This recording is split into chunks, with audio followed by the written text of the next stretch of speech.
You did it, Dad. And I cried like a brother had been raised up on the paint again. I found myself way too far for you.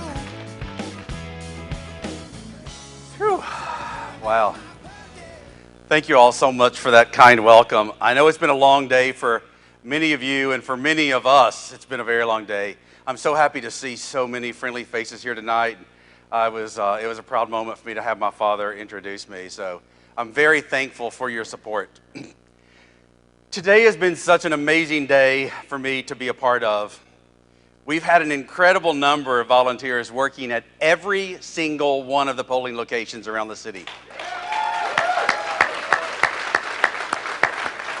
as well as many more making sure that we got our vote out. It's been a phenomenal ground operation that you really don't normally see in a mayoral election, and I'm so proud of the team for all of their hard work.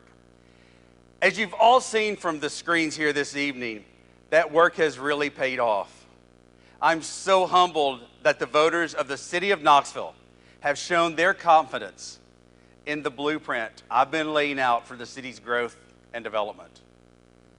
Like me, the citizens of Knoxville see huge opportunity for this city that we all call home. And like me, they want to see a leader who will fight relentlessly to make sure that Knoxville delivers for all its residents, regardless of geography, race, or zip code. Of course, our job, as we see tonight, is far from over. In many ways, the hard work has only just begun.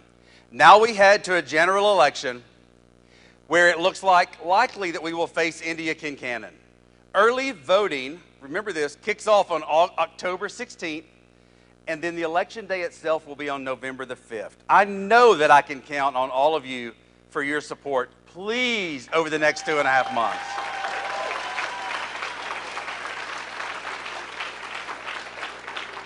While we briefly celebrate this exciting new step for the campaign today, I know that the end of the primary also comes as a disappointment to 4 of my fellow candidates. I've spent a lot of time with these people over the last few months, and like me, they all care very deeply about the city of Knoxville.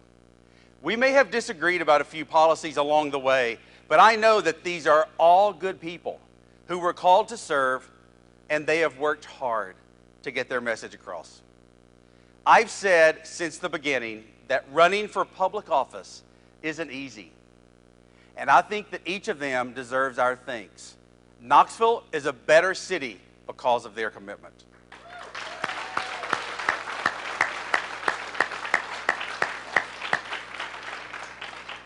I have so many other people to whom I owe a big debt of gratitude. I cannot begin to express my thanks to everybody who has given up their time to support our campaign.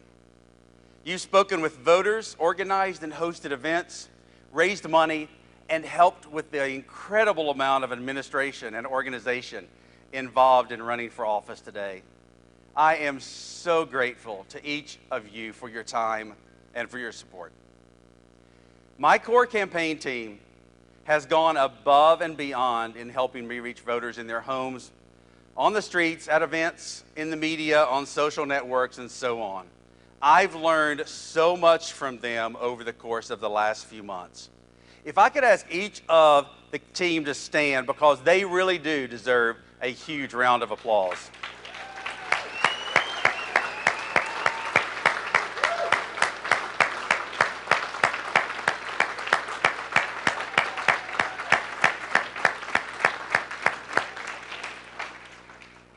To all of you, the team, thank you for your long hours and commitment. Now take an hour or two off. Sorry, no weeks, no 2 weeks. We have to get to work.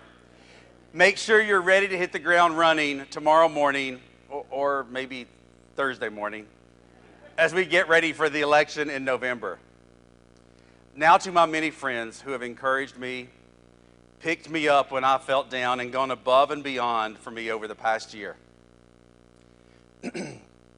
I'm extremely lucky to have you all in my life, and you've been so important in helping me get to this point today. I also want to thank my incredible family.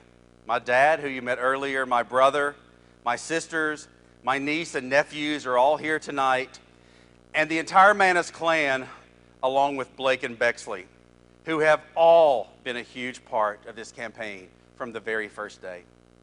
I know it hasn't always, they deserve a round of applause.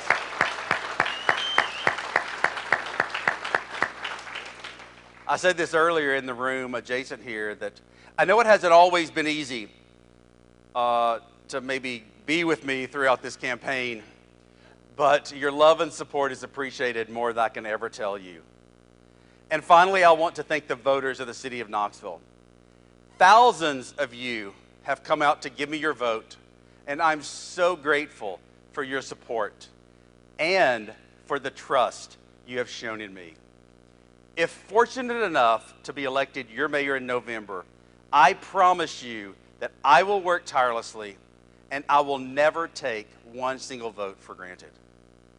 I am beyond humbled to be standing in front of you tonight as one of the final two candidates to move on to the general election. When I was growing up in Frog Level, living on Susong Drive, just a mile or so away from here as the crow would fly, I never dreamed I would get the opportunity to serve my hometown in this way. Having come this far, though, I can tell you that I have no intention of slowing down. We will enjoy this moment tonight, but again tomorrow, or maybe the next day, we will be back on the streets of Knoxville, meeting with voters, attending events, knocking on doors, and fighting hard for every last vote. Because at this point in Knoxville history, it is vital that we have the leadership in place to drive the city forward.